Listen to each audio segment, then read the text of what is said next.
सौरभ सोनवणे हा यांचं नाव घेऊन मारत होता. यांच्या जीवावरतीच यांनी हे सगळं केलंय. नाव सांगितलंय.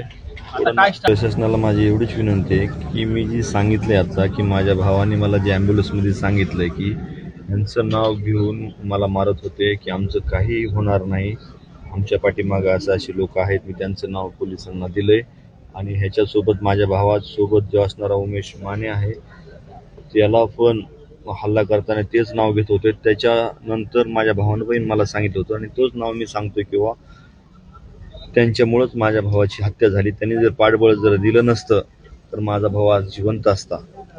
माझी एवढीच प्रशासनाला विनंती आहे की त्यांनी माझ्या भावाला न्याय मिळवण्यासाठी ज्या पाठबळामुळं माझ्या भावाची हत्या झाली त्याच्यावर योग्य ती कारवाई व्हावी. आणि माझं असं म्हणणं क्लिअर तपास करा. तुम्ही तपासामध्ये पूर्ण त्याचे कॉल डिटेल चेक करा. त्याचा कॉल झालाय का ती बघा.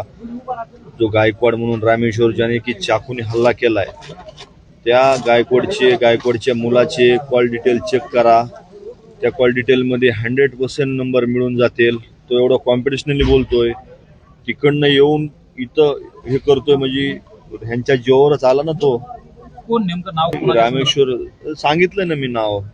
ज्यांचं माझ्या भावानी उमेश माने म्हणून आहेत त्यांना मारताना सांगितलंय किंवा सौरभ सोनवणे हा यांचं नाव घेऊन मारत होता. यांच्या जीवावरतीच यांनी हे सगळं केलंय. नाव सांगितलंय. काय स्टँड आहे तुमचा? काहीच नाही. ते नाव ऍड करून घ्यावं आणि तपास करून त्यांच्यावर योग्य ती कारवाई करावी.